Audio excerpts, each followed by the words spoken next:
Back to the channel, guys. It's Dion here at PhotoBeast. Today I want to talk about RAW versus JPEG. There has been a debate going on for many years with photographers about which one is better, and personally JPEG might be better for you. If you're not doing a ton of editing and you're just basically taking some pictures, handing them over to the clients, or just taking pictures for fun, JPEG could possibly be more than enough. But in the case of the reasons why I like to shoot RAW over JPEG, when you shoot RAW, you don't get an image, you get a file. In that file, there is a smaller JPEG that shows you what is actually in that file.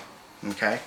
The other cool thing about RAW is, this is the really big thing, is when you open that file up, say in Lightroom, let's go over here and I'll show you exactly why RAW is so important to professional photographers and photography in general when it comes to the editing process.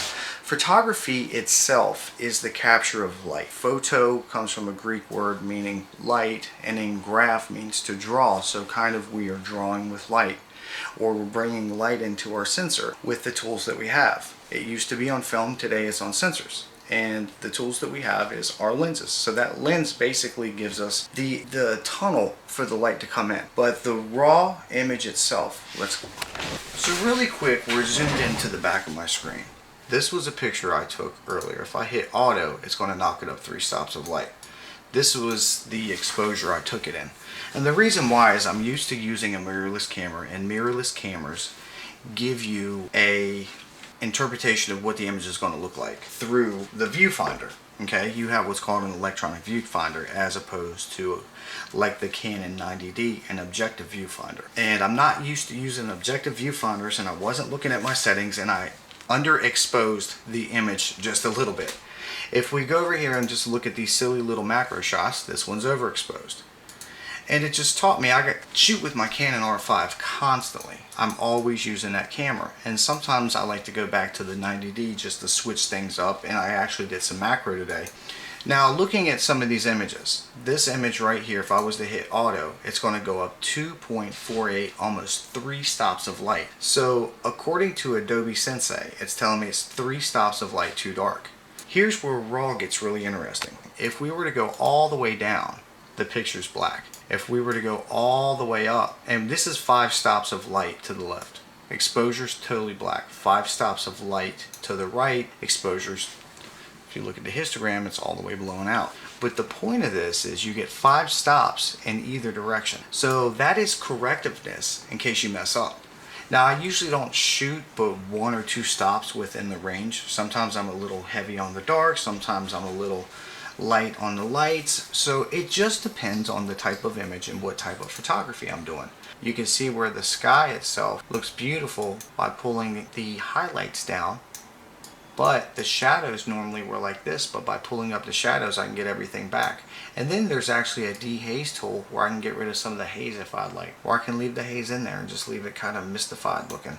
And that is where the RAW image over the JPEG comes into effect, because with a JPEG, this thing would deteriorate and just basically fall apart. You would bust this image all up using JPEG. You don't have the leeway that you have. I can make the whole bottom black, or I can bring it all the way back. If I wanted to lighten the picture, go to the left, I can still make that brighter. See what I mean? You can go in any direction, whites, darks, and it just gives you so much leeway. But in the end, your final result is going to be closer to what you want the image to look like. A JPEG will not hold up under this type of stress or pressure. A JPEG is great because it's colorized and sharpened if you want to give an image out immediately. RAW files are not colored and they're not sharpened immediately. Everything has to be done by you in the editing process. So as a creator, you have 100% total control over the editing process. Another great thing about shooting as RAW is you can fix and correct white balance. White balance is not correctable at all when you shoot in any type. Look at that, I hit auto. I love hitting auto just to see what it does sometimes, but JPEG does not give you any type of correctiveness when it comes to white balance. So if you were to shoot a wedding or such for clients, and you your white balance got thrown off because you ran from inside to outside or you changed rooms, it might throw off your white balance on your camera. The white balance on the camera gets thrown off very easily. If you're staying stationary, usually most of the time it does a good job. But if you're doing a wedding for thousands of dollars, and these are memories that people are going to cherish for the rest of their lives, then the last thing you're going to want to do is screw anything up or have your equipment screw up. We're flawed, our equipment's flawed. As much as we would like to trust our DSLRs or mirrorless cameras, even though we spend thousands of dollars and some of them cost as much as a car does. Trust me, they do, especially some of these lenses. So I want the 500 f4. It's a dream. We can all dream. But yeah, they're expensive. And the fact that they make mistakes too, it's part of the deal, and it's part of the editing process.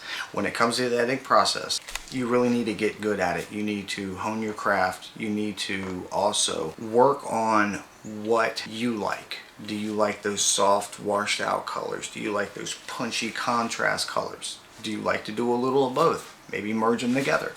All that is part of trying to find your look. If you go up and down on Instagram, you'll see looks all the time. I can guarantee you that these people shot in RAW because they will have the editing correctiveness, if that's a word. I can guarantee these people shot in RAW because they can achieve the look that they want because they have access to the sliders going far this way and far that way. Okay, I hope this video helped you. If it did, look forward to more tutorials from me, and we're also going to be doing a small series with Sharon, learning some things on photography as well, as she's a newbie and she has a lot of questions, which gives me ideas for these videos. Also, if you would like to see a video, comment below, tell me what you'd like to make a video on, and I'll do whatever I can to get that video put out within the next few weeks. And like, share, subscribe, because we are a new channel and it does help with the algorithm, as I need the views to continue going. That's a mouthful, isn't it? So thank you guys so much for stopping by today. Thank you for watching, and I love each and every one of you guys. You guys keep your finger on the trigger and get those pictures. I'll see you guys in the next one. Take care.